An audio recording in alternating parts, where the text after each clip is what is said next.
ანაკლიის ღრმაწყლოვან პორტს სახელმწიფო აშენებს. პროექტში კი ინვესტორის სახით ჩინური კორპორაცია ჩართული არ იქნება. ამის შესახებ მარიამ ქრივიშვილის სპეციალური ბრიფინგიდან გახდა ცნობილი. მისი თქმით, მიიღეს გადაწყვეტილება ანაკლიის ღრმაწყლოვანი ნავსადგური ააშენონ ეგრეთ წოდებული ლენდლორდის მოდელით, რომლის ფარგლებშიც სახელმწიფო დარჩება ძირითადი საზღვაო და საპორტო ინფრასტრუქტურის მესაკუთრე და მის განვითარებასა და მართვას თავად უზრუნველყოფს. მოდელი ქრივიშვილის თქმით, სახელმწიფოს მისცემს შესაძლებლობას ანაკლიის პორტი განავითაროს არა ერთ, არამედ ერთდროულად რამდენიმე სახელმწიფოსა და კომპანიასთან პარტნიორობით. ამასთან ერთად ქრივიშვილმა ბრიფინგზე განაცხადა, რომ პროექტის ჯამური საინვესტიციო მოცულობა არ იცვლება და ისევ 1,1 მილიარდ დოლარს შეადგენს. თუმცა მისი თქმით, ახალი მოდელიდან გამომდინარე სახელმწიფოს მოუწევს დამატებით დაახლოებით 200 მილიონი დოლარის მობილიზება, რათა ძირითადი და ფუნდამენტური საპორტო ინფრასტრუქტურა მოაწყოს. ქრივიშვილის განცხადებით, სახელმწიფოს ინვესტიცია სამ ძირითად მიმართულებაზე გადანაწილდება.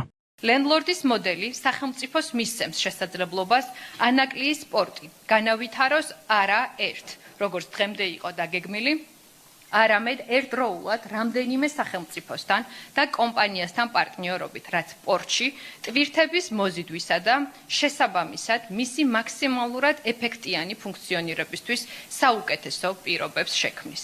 საპორტო ინფრასტრუქტურის შექმნასთან ერთად სახელმწიფო უზრუნველყოფს ანაკლიამდე მისასვლელი საავტომობილო გზისა და რკინიგზის მოწყობას, ხოლო საკონტეინერო და ნაყარი ტვირთების ტერმინალების მოწყობისთვის საჭირო ინვესტიციებს საერთაშორისო ინვესტორები და კერძო ოპერატორები განახორციელებენ. საქართველოს მთავრობა განსაკუთრებულად მიესალმება ანაკლიის პორტში შუა დერეფნის მონაწილე ქვეყნებიდან, ჩინეთიდან, ცენტრალური აზიის ქვეყნებიდან და აზერბაიჯანიდან განხორციელებულ ინვესტიციებს. ლენდლორდის მოდელი თავისი შინაარსით გულისხმობს იმას და ჩვენი გადაწყვეტილება ეფუძნება სწორედ ამ მოდელს, რომ 100% პორტის ფლობელი იქნება სახელმწიფო და ტერმინალები, რომელიც შეიქმნება პორტში, რომელიც იქნება მშრალი ტვირთისთვის, ისევე როგორც საკონტეინერო ტვირთისთვის, გადაეცემა იჯარით ჩვენს საერთაშორისო პარტნიორებს. 2029 წელს ჩვენ ანაკლიის ღრმაწყლოვან პორტში მივიღებთ პირველ გემს. 2024 წლის 29 მაისს ქართული ოცნების მთავრობამ გააჟღერა გადაწყვეტილება, რომ ანაკლიის პორტის 59%-იან წელს ჩინურ-სინგაპურული კონსორციუმი გადაიბარებდა.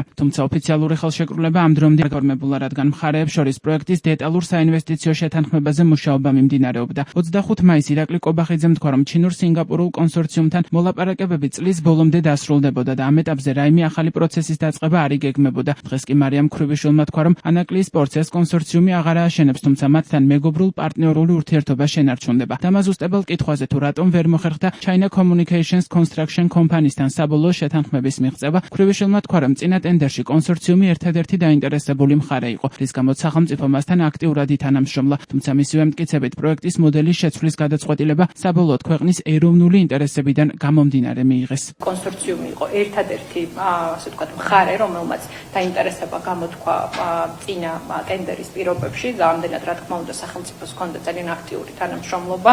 მე მინდა განმარტო, რომ ჩვენი თანამშრომლობა, პარტნიორობა და მათ შორის მოლაპარაკებები გრძელდებოდა და კვლავ გაგრძელდება ძალიან პარტნიორულ და მეგობრულ რეჟიმში. ასევე შემიძლია დღეს ღიადაც ვთქვა, რომ ის შეთანხმება, რომელიც მივახციეთ, ეს იყო ერთობლივად მიღებული გადაწყვეტილება. იცით და ჩვენ ღიადაც საუბრობდით, რომ იყო რამდენიმე ღია საკითხი, რომელიც ჩვენი ქვეყნის ეროვნული ინტერესებისთვის იყო ძალიან მნიშვნელოვანი და ამდენად ალბათ ასეთ შეიძლება დღეს ითქვას, რომ ერთად ჩვენ მივიღეთ გადაწყვეტილება, რომ ჩვენი ქვეყნისთვის და ზოგადად ანაკლიის ღრმაწყლოვანი პორტისთვის იქნებოდა უპრიანი, რომ მოხდარიყო აღნიშნული მოდელის ლენდლორდ მოდელზე შეცვლა. რაც შეეხება ვინ იქნება ახალ მოდელში ჩინური, ასე ვთქვათ, მხარის წარმომადგენელი, ამას ალბათ ჩვენ მიმდინარე სამუშაო პროცესში უფრო ნათლად დავინახავთ, მაგრამ კიდევ ერთხელ რა თქმა უნდა მინდა დავაფიქსირო ჩვენი დიდი სურვილი და мотиваცია, რომ სხვა პარტნიორ ქვეყნებთან ერთად ვიხილოთ ჩინური მხარის აქტიური ჩართულობა ანაკლიის ღრმაწყლოვანი პორტის ოპერირებაში და შემდგომ განვითარებაში. ოპოზიციონერთა და ეკონომისტთა ნაწილი მიიჩნევს, რომ სტრატეგიული პროექტის გარშემო მმართველი გუნდის რიტორიკა მხოლოდ საზოგადოების მოტყუების მცდელობა იყო. ეკონომისტ რომან გოცირიძის განცხადებით, ქართული ოცნება საზოგადოებას 3 წლის განმავლობაში ატყუებდა. გოცირიძე მიიჩნევს, რომ ჩინურმა კონსორციუმმა პორტის მშენებლობაზე უარი თქვა. ის დარწმუნებულია, რომ პროცესის ხელოვნურად გაწელვით ოცნებამ რუსეთის პირდაპირი დაკვეთა შეასრულა, რათა სტრატეგიული ობიექტი უცხოელი ინვესტორის გარეშე დარჩენილიყო. დღეს მთავრობამ გამოგვიცხადა, რომ თურმე ანაკლიის პორტს თავად ააშენებს. აშენება არ არის ძნელი. მართვა ამისი ძალიან ძნელი. აქ ფულში არ არის საქმე. 600 მილიონი ჯდება ანაკლიის პორტი. ზუსტად იმდენი, რამდენიც დაჯდა გუდაურის შემოსავლელი 22 კილომეტრიანი გზა. და ცოტათი მეტი ღირს ანაკლის აშენება, ვიდრე დაუშვათ იმ რაღაც სტადიონის აშენებას, რომ აპირებენ აეროპორტის გზაზე. აქ ფინანსები კი არ არის თავარი არის სპორტის სამომავლო სიცოცხლის უნარიანობა. დიდი დროის, კრიტიკულად მნიშვნელოვანი დროის დაკარგვის, უცხოელი ინვესტორის არარსებობისა და რეგიონში გეოპოლიტიკური ვითარების მნიშვნელოვნად შეცვლის შემდეგ ანაკლია შეიძლება მკვდრადშობილ ბიზნესად იქცეს. ოცნების მთავრობამ ჩაიდინა დანაშაული.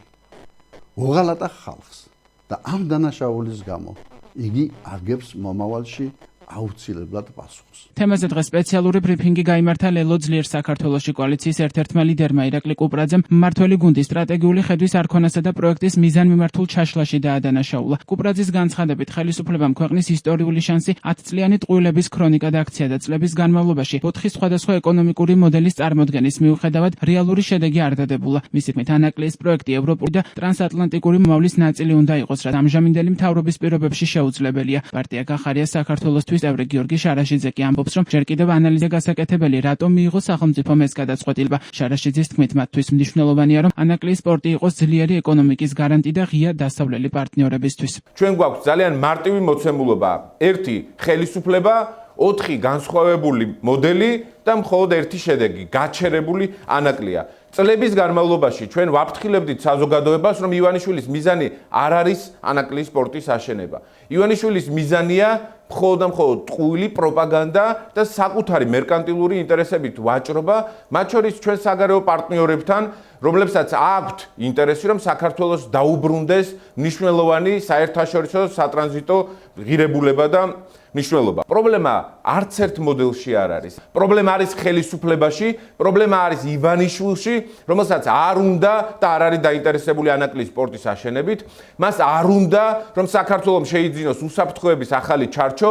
ივანიშვილს არ უნდა, რომ საქართველოში ეკონომიკა გაძლიერდეს, გაიზარდოს. ივანიშვილს არ უნდა, რომ საქართველოში შეიქმნას სამუშაო ადგილები. ჯერ კიდევ ანალიზი არის გასაკეთებელი, თუ რატომ მიიღო სახელმწიფომ ეს გადაწყვეტილება, თუმცა აქვე ისიც უნდა ვთქვათ, რომ ამ ტიპის მოდელები არსებობს და ჩვენ ვიცით არაერთი უმსხვილესი საერთაშორისო სპორტი, რომელიც ამ მოდელით ოპერირებს. აქ ჩვენთვის მთავარი არის ის, რომ ეს სპორტი, ანაკლის სპორტი გახდეს სტრატეგიული მნიშვნელობის, ეს იყოს ძლიერი ეკონომიკური, ასე ვთქვათ, განვითარების გარანტი და რაც მთავარია, არ იყოს ჩაკეტილი ჩვენი დასავლელი პარტნიორებისთვის. ანუ აქ უბრალოდ ჩემთვის ცოტა უცნაური იყო, რატომ გააკეთა ქალბატონმა მარიამ ქრივიშვილმა მინიშნება მხოლოდ შუა აზიის ქვეყნებზე, ჩინეთზე და აზერბაიჯანზე, როდესაც აქ შეიძლება ინვესტიციები განახორციელონ დასავლურმა ქვეყნებმაც, ამერიკის შეერთებულმა შტატებმა და მაგალითად ევროპულმა ქვეყნებმა. ანაკლის სპორტის განვითარების მოდელი ბოლო წლებში რამდენჯერმე შეიცვალა. თავდაპირველი პროექტით პირველი გემი ანაკლის სპორტს 2020 წელს უნდა მიიღო. სწორედ იმ წელს, როდესაც მთავრობამ ანაკლის განვითარების კონსორციუმთან 2016 წელს გაფორმებული შეთანხმება გაწყვიტა. მაშინ ოფიციალურ მიზეზად მთავრობამ ვალდებულებების შეუსრულებლობა დაასახელა. თავად კონსორციუმი კი სახელმწიფოს მხრიდან ხელის შეშლაზე საუბრობდა. ამ საქმეზე სახელმწიფომ 2 საარბიტრაჟო დავა მოიგო. ანაკლის განვითარების კონსორციუმთან კონტრაქტის გაწყვეტის შემდეგ სახელმწიფომ ანაკლის სპორტის მშენებლობის საკუთარი სახსრებით აშენების პირობა დადო. მთავრობის თანახმად ინვესტორ სპორტის მხოლოდ 49%-იანი წილი ექნებოდა.